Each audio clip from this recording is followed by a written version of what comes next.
7 News is on your side when it comes to your safety. A school stabbing in West Potomac High and a deadly Fairfax police-involved shooting that left a suspect dead and 2 officers wounded. We do have a lot to get to, and we are happy to welcome back Fairfax County Police Chief Kevin Davis. Thank you, Chief, for being with us. Thanks for having me, Michelle. So let's start with the Greenbrier shooting. How are the 2 officers doing? What can you tell us in terms of an update on their conditions? Yeah, well, thanks, Michelle. And it was not just a fatal officer-involved shooting. 2 of our police officers were shot. Highly unusual, really concerning event when something like that happens. Their conditions are non-life-threatening. They both sustained gunshot wounds to their arms. It was a through and through gunshot wound, meaning that the bullet entered one side of their arm and out the other, and one side of their forearm and out the other. It really it could have been a whole lot worse. And I say this with all seriousness, we could be planning 2 police funerals today, if not for the 3rd officer who was on the scene, who acted so heroically and the grace of God. So they're still in the hospital being treated.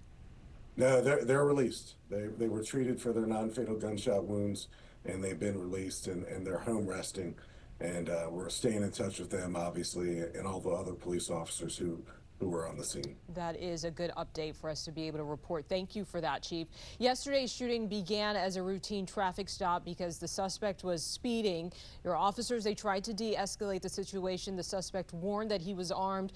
And I know you reviewed body camera video where you say you saw the suspect pull out his gun and fire at the officers first before he was shot. Now that your investigation is almost 24 hours in, what more can you tell us about who this person was? Well, right now we're describing him as a local member of our community. He's 36 years old. We'll have more to say about him over time, but he certainly doesn't live too far from where that incident occurred.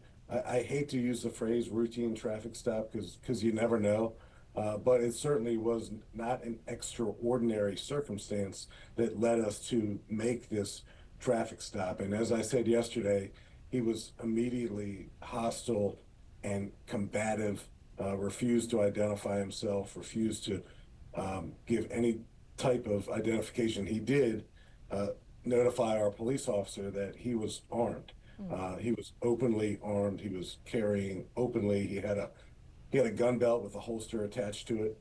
And that's fine until you reach for your gun, pull it out, and start shooting at our police officers. So there was another officer on the other side of the car who was able to deploy deadly force and literally save the lives of the 2 police officers on the other side of the car. And all this is going to be much clearer, Michelle, when we release the body camera footage. A lot of work has to go into that, and we look forward to sharing that with our community.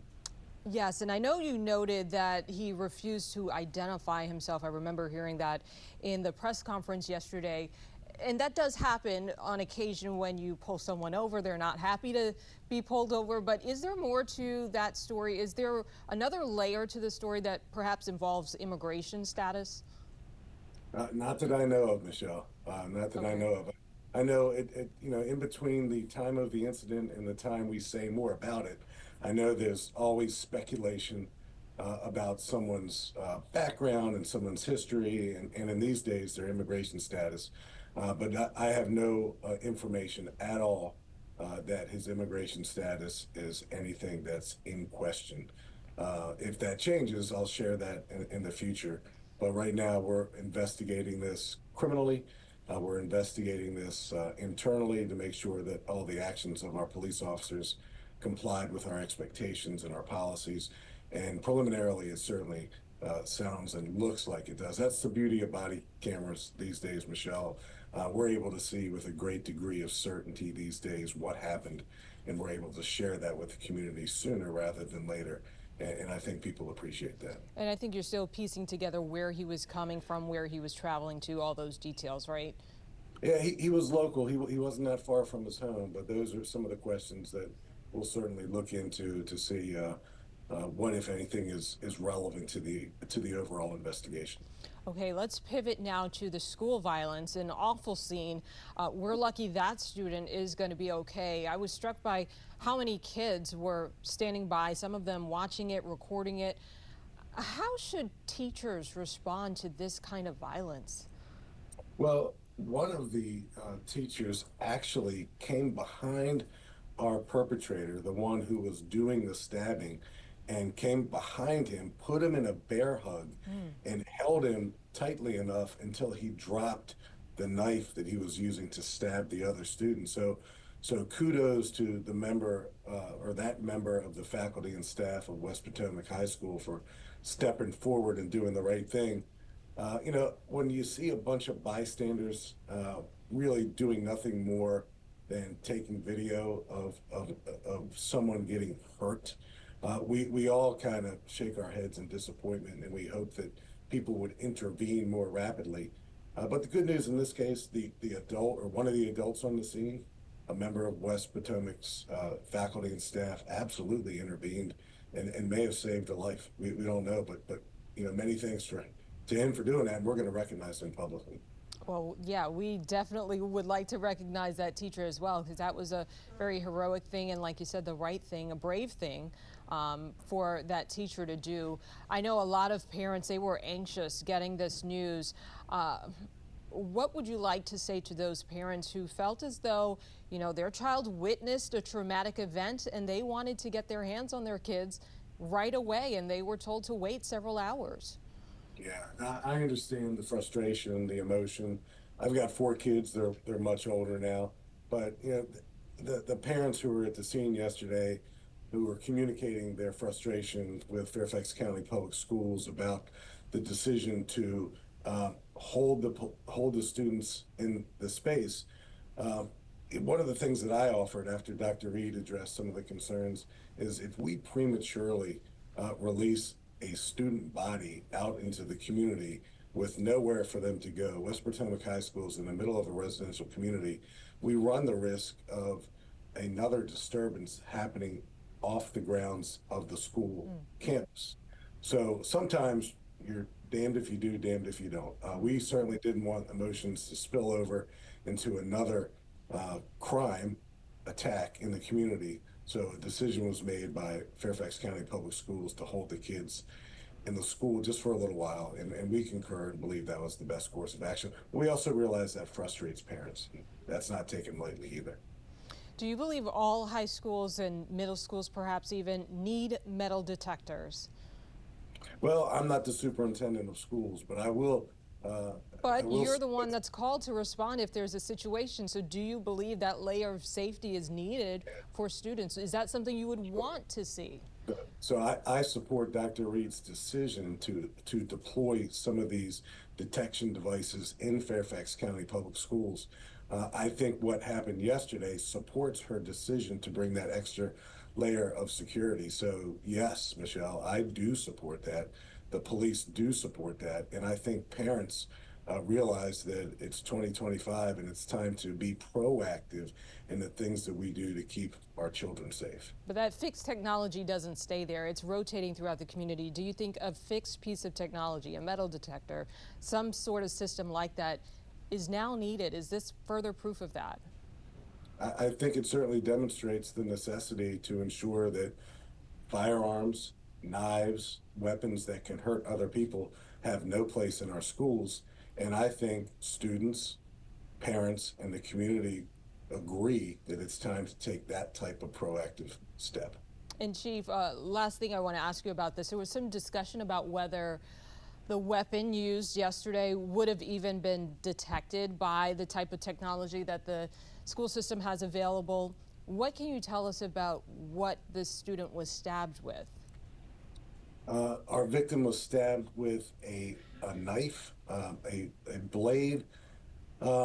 We didn't show a picture of it. Maybe we will at some point in time, but it's a blade, a straight edge that protrudes from a device that pushes open with a thumb push, if that makes sense. So like a switchblade or a box cutter? More so a box cutter. Okay. So the question is, would that have been detected by the technology? And I don't know. I think the technology has sensitivities attached to it where you can dial it up or dial it down, if that makes sense. But there's probably little doubt that a lot of folks are going to be interested in what that technology can actually do to prevent those types of weapons from getting onto school grounds. And after interviewing students, do you have a clearer picture of the motive in this? We're developing that right now. We know they're known to each other. There's no doubt about it. And at one point in time, during the beginning of this altercation, before the stabbing, our victim, the young person who ended up being stabbed, was actually attacking our stabber. So a third student, and we interviewed this student, a third student intervened, and then when they were separated, our initial victim, who was armed with the knife, then turned into the attacker, went after what turned out to be ultimately our stabbing victim and stabbed him several times. So it was an altercation that we're trying to get to the bottom of and figure out, what the genesis of it was. And we certainly don't want any lingering aftermath or retaliatory acts to take place following this student or following this incident. And we're working with the schools to make sure that does not happen. So is it possible more charges could be coming for the I other don't student? know. No. The third student, for lack of a better description, he intervened. So right now, the only person charged is the person who did the stabbing. But we'll sit down with folks to include prosecutors and figure out what type, if any, charges are available to us for other people's actions. And I want to pivot to one other item that I know you wanted to talk about. The department has a new foot pursuit policy. Can you break that down for us? So one of only a handful of police departments in the country that actually has a foot pursuit policy. So we work collaboratively with our community advisory councils throughout Fairfax County. We worked with our police union. We worked with a group of citizens that now constitute the One Fairfax Roundtable. And we heard recommendations from everybody. So we have a policy now. It's a common sense policy to engage in foot pursuits when it's safe to do so, to consider the crime, to consider the environment, to consider the ability to later identify the person and bring criminal charges. So really what the policy does is it takes all of our sophisticated training, and our foot pursuit policy training is really first class in my opinion, and it reduces it to a policy. Police officers engage in foot pursuits in Fairfax County a little less than one pursuit a day over a calendar year since we've started measuring them. We're always going to, as police officers, need the ability to pursue someone on foot who's suspected of committing a crime. I think that's a given, but we want to do so in a way that keeps police officers safe, bystanders safe, and even the person that we're pursuing safe. So it's something we're proud of. A lot of police departments from across the country have already reached out to us and asked us for copies of our foot pursuit policy, and we think we started something here that will become a best practice. All right, and Chief, I know there are a number of other items we didn't quite get to. I think that's just further evidence that you need to join us more often. I'll see you very Last soon. quick mention is that drug take back. I'm bringing this up because it's this weekend. That's the 26th. Where can people drop off drugs? Any of our district stations, check your medicine cabinets and take a look at your expiration dates and get rid of that old stuff. Yeah. And we're more than happy to do that with you. Great resource. Don't flush it. That's a bad idea. Chief Davis, thank you so much for your time today.